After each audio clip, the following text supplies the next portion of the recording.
Hi everyone, it's me, Carolyn, and in this video we're going to be talking about Chapter 5, and we're going to talk about sections 5.1 and 5.2. These sections are going to give us an introduction to probability, the terminology used, the symbols used, and some of the formulas and ideas that go along with probability. This video will probably be a little bit longer than some of them that we've had in the past. Please make sure to feel free to stop and start as you need, and we'll get started. So I'm going to share the guided notes. I'm hoping that these guided notes are helping so that you have at least some place to start. And the first thing that we have is this idea of the law of large numbers. Now, what that means is as you perform an experiment. Now, an experiment can be as simple as flipping a coin.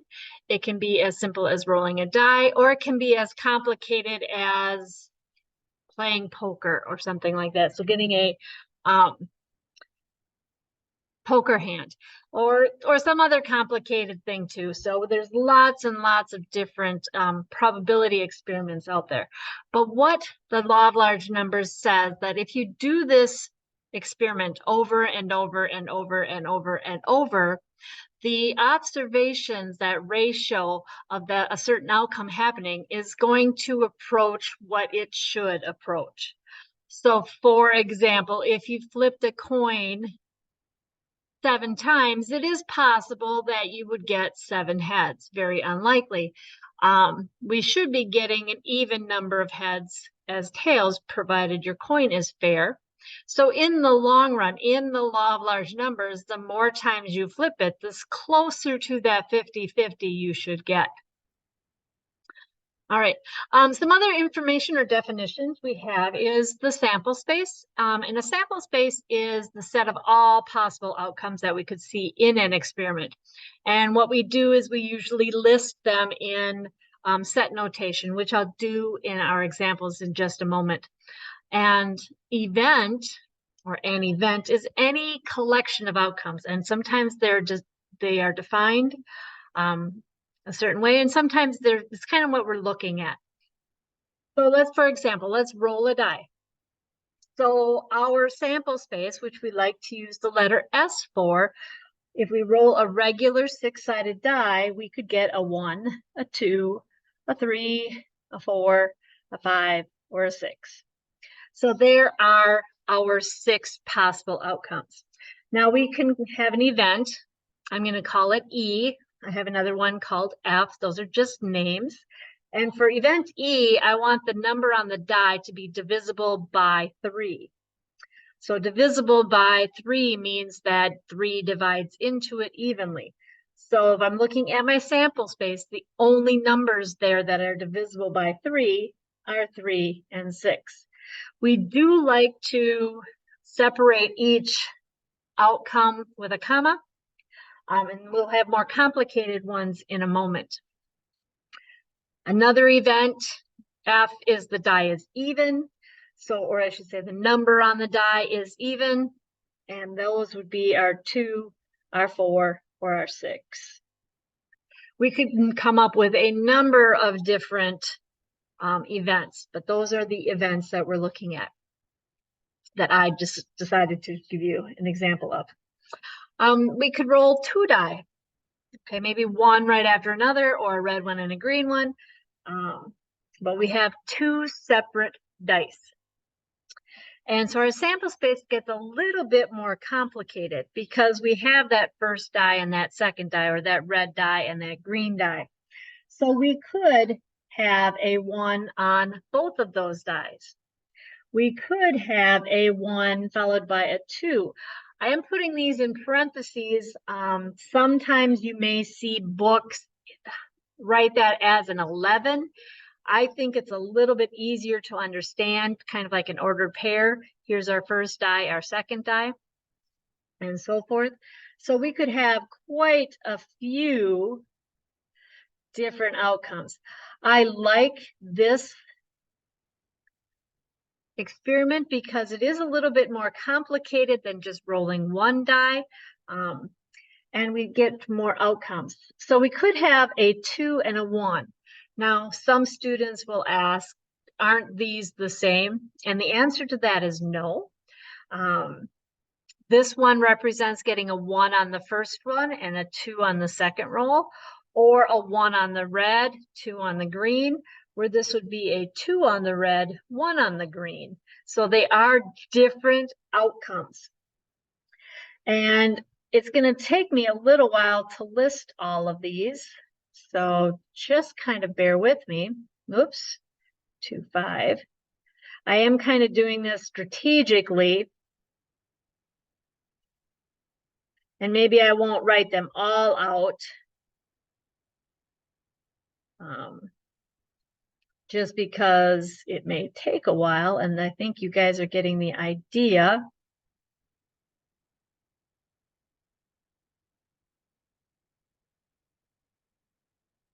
But then again, if I don't write them all out, someone will think that that's all there are. So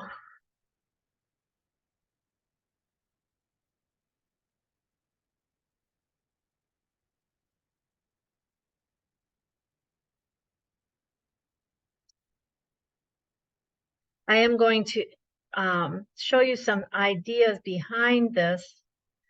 And also another reason why I like writing them this way.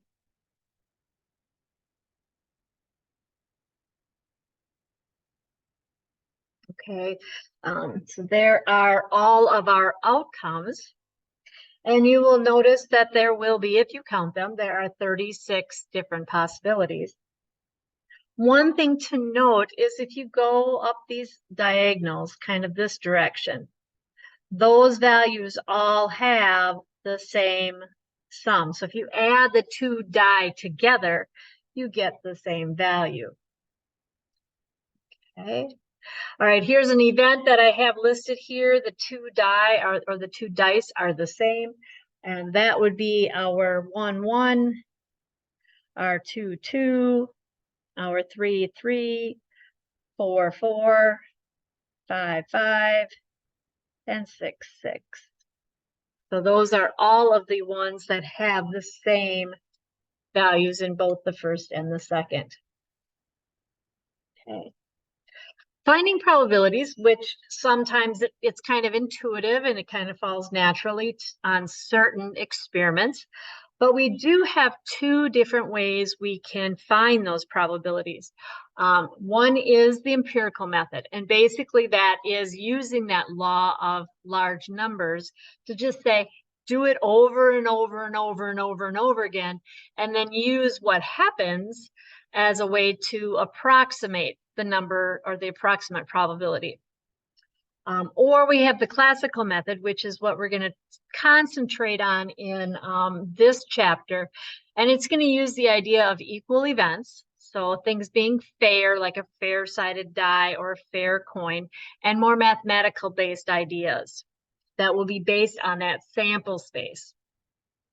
So, for example, just kind of seeing the difference between the two. Let's say we roll 2 dice. Okay, and let's say I did it 150 times and I found that we had double 6s 8 times. So 8 out of those 150 times were double 6s. So using those 2 methods, the empirical method and the classical method, we want to find or estimate the probability of rolling double 6s when rolling 2 dice. Well, the empirical method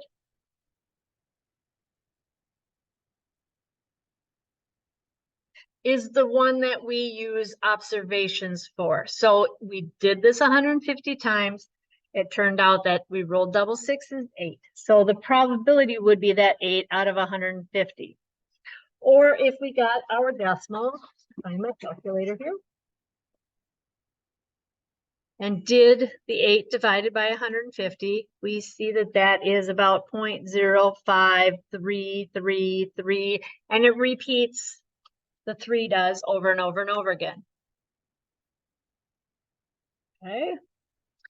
The classical method is using more of a mathematical reasoning type situation. And that goes back to our sample space. So we had our sample space of rolling 2 die. or 2 dice, sorry. And that was our 36 possibilities. Now, if our die are fair, which we will assume that these are fair die, all of these outcomes have the same chance of happening. So the chance of getting a double 6 is going to be that 1 out of however many we have. So our 1 out of that 36. And this gives me 0.02777, and that one repeats as well. So the thing to kind of note here is, well, our empirical method is nice. It's not always the case that it's as accurate as a classical method for finding true probabilities. It is a way, though, to find out possibly if our dice are fair or not, because using the rule of large numbers, if I do this a large number of times, not saying 150 is a large number of times, we should get close to the true probability of rolling a double 6. So we should get close to this 0.0277. We probably just didn't do it enough times, or possibly our dice aren't quite fair. Okay. There are some rules when we do calculate probabilities. And the first one is that any probability of an event has to be somewhere between 0 and 1. We will be using this classical method quite a bit. So the way you want to think about it, the probability of an event happening is the number of ways or number of items in that event over the number in the sample space. So here we had the 1 double 6 out of our 36 possibilities. It's going to be some sort of fraction. So the smallest it's going to get is 0, because maybe there was nothing in that set. So maybe my example of rolling 2 dice, I got a sum of 45. Okay, that's not going to happen. So the number of items, number of ways that happens is 0 out of my 36, or 0. And it's going to be between that and possibly 1. So a 1 is going to be like, if all of it happened, what's the probability of getting one of those outcomes? Well, 1. If I were to add the probabilities for all the different outcomes that I had, so if I looked at all 36, the probability of any one happening is 1 out of that 36. Adding those all up, we will get the number 1. The probability of our sample space happening, S again stands for sample space, is 1. So if I roll 2 dice, the probability that I get something in that sample space is 1. The probability of this symbol represents the empty set, does not represent the number 0 in here. That symbol in this class will represent an empty set, a set with nothing in it. And the probability of nothing happening is 0, because you're going to roll 2 dice, something is going to happen. Okay. Few more pieces of information. We've got a long way to go. So an impossible event is one that has a probability equal to 0. In other words, something that cannot happen. It is impossible. So like if I roll a single die, the probability of getting a 13 is not going to happen on our regular 6-sided die. It's an impossibility. The probability of a certain event, so a certain event has a probability equal to 1. It is going to happen. If I flip a regular coin, you will get a head or a tail. It is almost certain that that will happen. Sometimes we like to think about things being unusual. An unusual event is one that has very low probability, isn't very likely to happen. And what we mean by very low is something that's smaller than 0.05.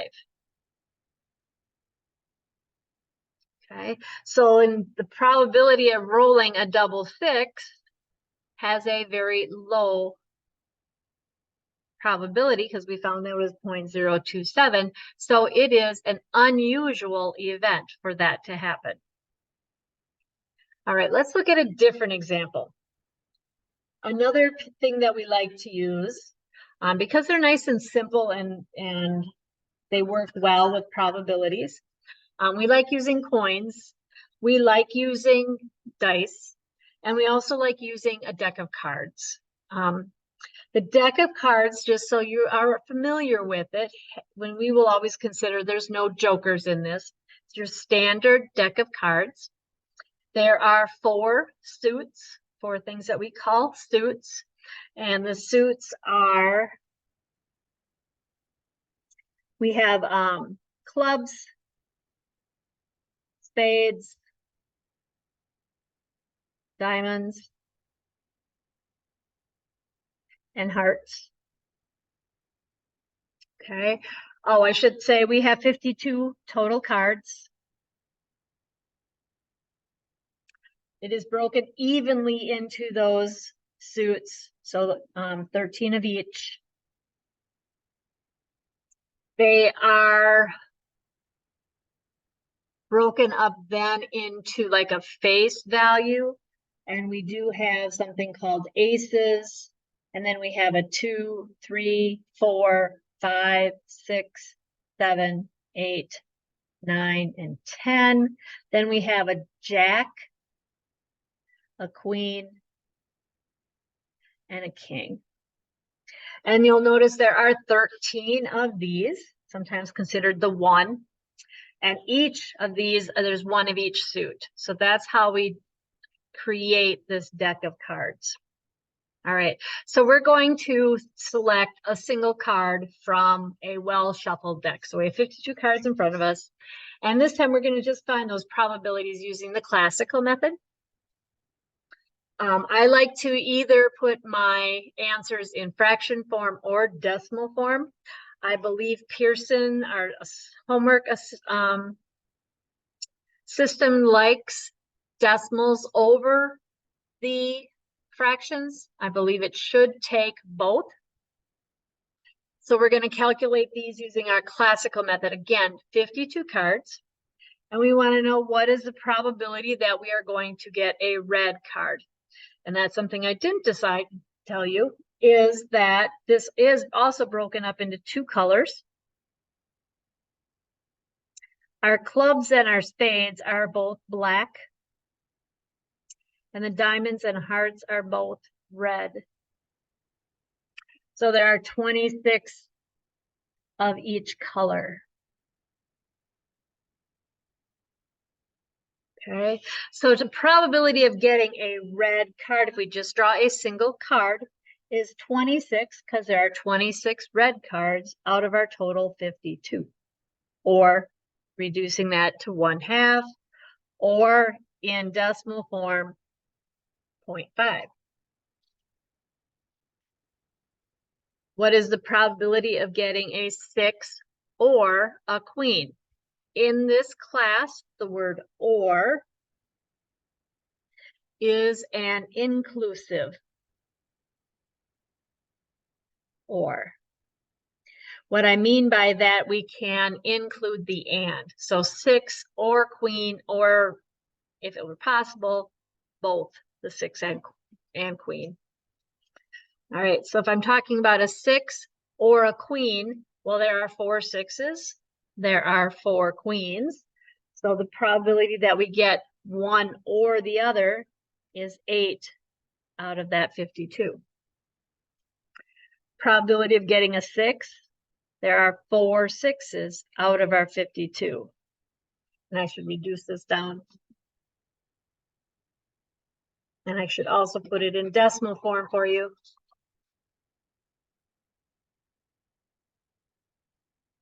This is 0.1538 if I go to 4 decimals. this would be 1 out of 13 is 0.0769, and that's 4 decimals. Probability of a queen, again, that is the 4 out of the 52, or 1 out of 13, again. Okay.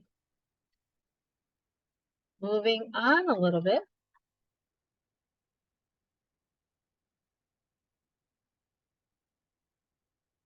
More terminology. 2 events are said to be disjoint. Another saying that we hear in other textbooks that means the exact same thing, mutually exclusive. So disjoint or mutually exclusive, you'll hear both. It means they have nothing in common. They have no outcomes in common. So if you have that 2 events are disjoint, then the probability of those 2 events, so E and F are events, you can simply add the 2 together, the probability of E plus the probability of F. And we saw that. I kind of did it backwards here, because getting a 6 and getting a queen, they have nothing in common.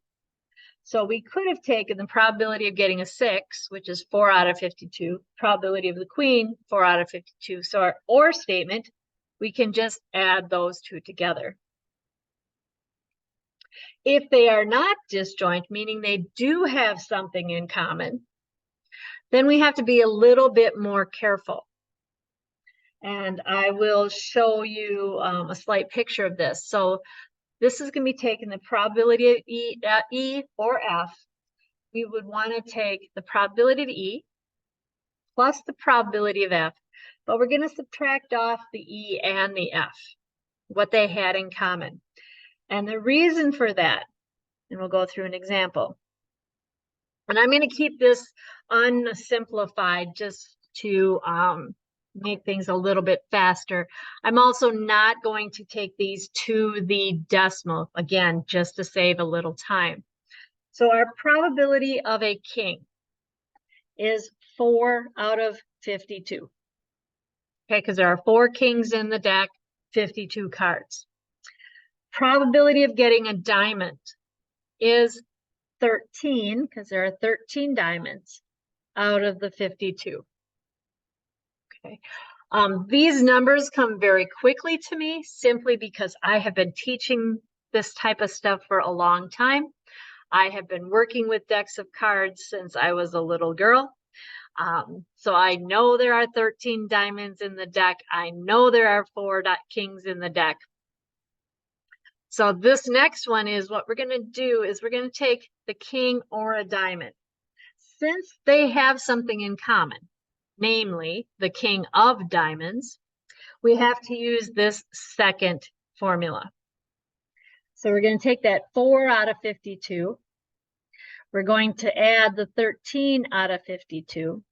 And we're going to subtract 1 out of 52, namely the king of diamonds. And the reason we have to subtract it out is because we counted it here and we counted it here. So we counted the king of diamonds twice.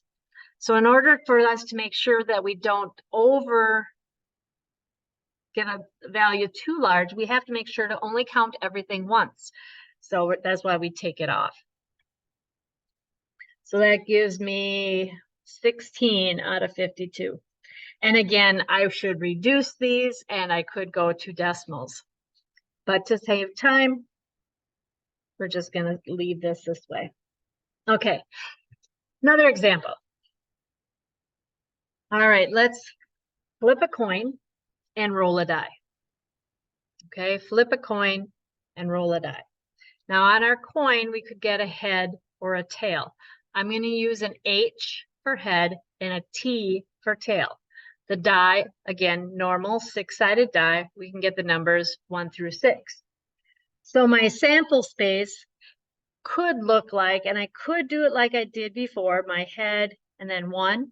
But since they are completely different things, I'm just going to write this as an H1.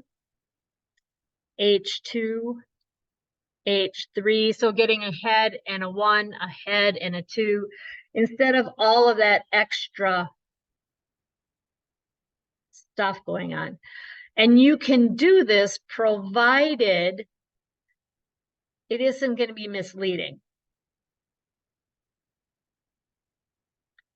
Kind of like the 2 dice. If I wrote the 1, 1 as the number 11, someone could interpret that as getting an 11. So you might think of that as sums or something like that. So just be kind of careful when you're writing your sample spaces. All right. So here we go. We want to calculate, we have, first of all, 1, 2, 3, 4, 5, 6, 7, 8, 9, 10, 11, 12 different outcomes. We want to know what is the probability of getting a head on the coin.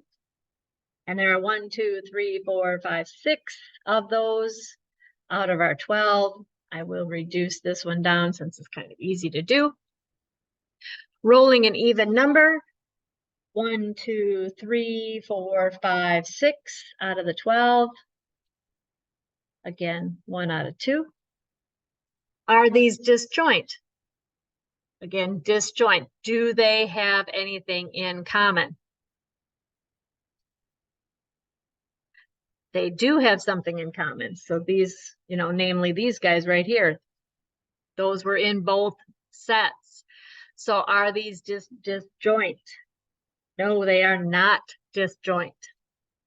So if I were going to calculate the probability of getting a head on the coin or rolling an even number, I have to do more than just take the 1/2 plus the 1/2. I have to subtract off what they have in common, which is those 3 pieces, the 3 out of the 12. Which gives me, if I do the math here, that's 1 minus 3 would be a 9/12 or 3/4. Okay. You can do these just counting, especially if you have a small sample space. So getting a head on the coin or rolling an even number, again, don't count things twice. So 1, 2, 3, 4, 5, 6, that's the heads. Or I could also pick up 7, 8, and 9 out of my 12. Okay. Sometimes we like to use pictures to show these sample spaces. So for this example, my flipping a coin and rolling a die, we can use what we call a Venn diagram. And we have 2 outcomes. Okay, and we already determined that these were not disjoint. But a lot of times we don't know if they are to start with. So a lot of times, here's my 2 events. This is my whole sample space. Okay, I put things outside here because there may be things that are not in the 2 events that I talked about. So this is going to be the event getting ahead. This is an even on the die, head on the coin. And now what we want to do is we could have listed where these all went. So H1, this would have been our H2 and H4 and H6. Notice I put those in the overlap of those 2 circles. There's my ones that are even on the die that are outside that head. And we did have a few that would have fallen in, whoops, 3 and T5, that would have fallen in outside of those 2 circles, but still in our sample space. So we can sometimes use a Venn diagram to depict these sample spaces, kind of break them up into their pieces. All right. Okay, just some more questions here, or a couple questions before we continue on to some last terminology, last bits and pieces. Which of the following numbers could be representative of some sort of probability of some event. We have no idea what the experiment is. We have no idea what the event is, but which ones could be possible probability values? Okay, so all I do is say, okay, remembering the rules, a probability event has to be somewhere between 0 and 1. So this is between 0 and 1. This one is negative. So we cannot have negative values. We can have 0. That would be an impossible event. We can have the number 1. That would be a certain event. These two are in the realm of things. This one would have been an unlikely event, but it is still possible. If I had a number like 4.53, that one would not work because it's too big. So again, we have to be between 0 and 1 and include those. Okay. Next question is, if we knew the probability of some event was 0.35, so that's the probability of E happening, what would be the probability of not E happening or E not happening, depending on which way it made more sense to say? Remembering that they all have to total 1, we can get this by taking 1 and subtracting off 0.35. That idea of not happening is called the complement. Okay, so the complement of an event E means the things that are not in E. The way we denote it is we have E with this little C up in the top. So E's complement. Other textbooks, you may also see the E with a straight line across the top, like the bar. So it might be an E bar. And we do have the probability of the complement is 1 minus that probability. And we will use this in more complicated situations. But one thing to do is, again, think about if we roll 2 dice. One of my favorite ones to go to, roll 2 dice. When I hear that, I pop into my head those 36 different outcomes laid out 1, 1 through 6, 6 in that square. And I want to know, what is the probability that the sum is greater than 2? So greater than 2 means strictly greater than 2, so 3 on up. And it's sometimes easier to count the ones that are 2 or less. So if you think about our sample space, you need to look at it, pull it back out.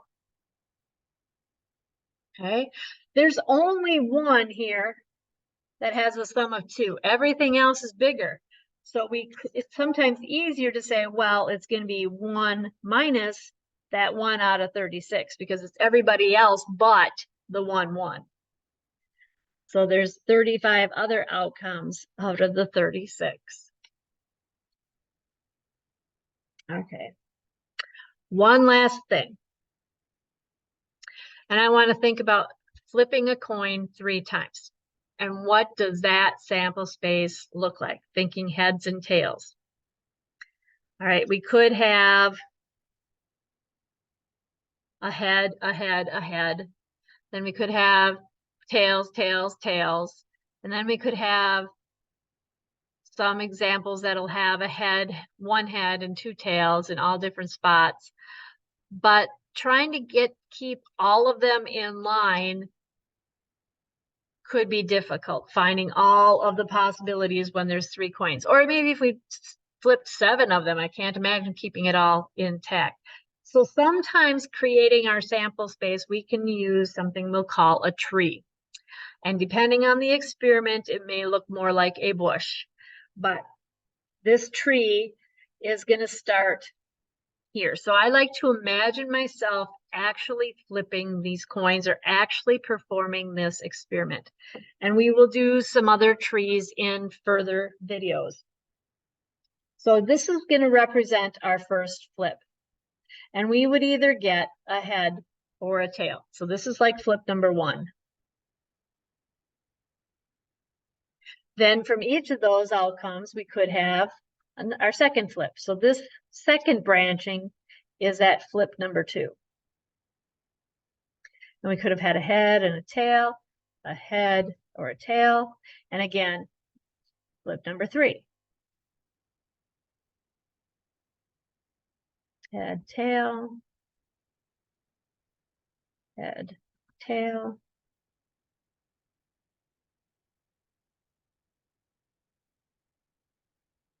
Head, tail. And now what this tells you is this is one possible outcome. Our head, head, head, going along this branch, starting here and going all the way up. We could have had a head, head, tail. We could have had a head, tail, head. Could have had a head, tail, tail. Here we have your tail, head, head, tail, head, tail, tail, tail, head, and tail, tail, tail. We have 1, 2, 3, 4, 5, 6, 7, 8 different outcomes. Here is our sample space right there. And you could have listed them all just like this with commas in between. There we go. Now what we want to do is calculate the probability that all 3 are heads. Well, that is this 1 out of our 8. What is the probability of getting no heads? Well, that is going to be our tail, tail, tail. Again, 1 out of 8. Getting at least 1 head, that means 1 or more. We could have counted, or you could subtract, because it's everything but this 1.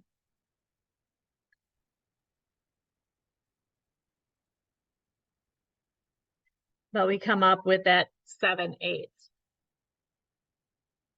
in either case. When we have more complicated sample spaces, more complicated situations, this 1 minus idea, 1 minus the complement, is a lot more useful to go that route. One last question for this video, because it sets us up for the next section. We want to know, does the outcome on the first flip, so if I got a head on the first flip, does that change the probabilities of what's going to happen the second flip? And the answer to that is no, because what happens if I got a head on the first one, I go flip the coin again, that first outcome doesn't affect the second one whatsoever. And that idea of either affecting it or not affecting is going to be the topic of our next video. So I'm going to stop sharing. Bye. There we go. And I'm going to tell you to take your time, make sure to watch these videos and practice. If you do have questions when you're working through the homework, please email me. And have a great afternoon.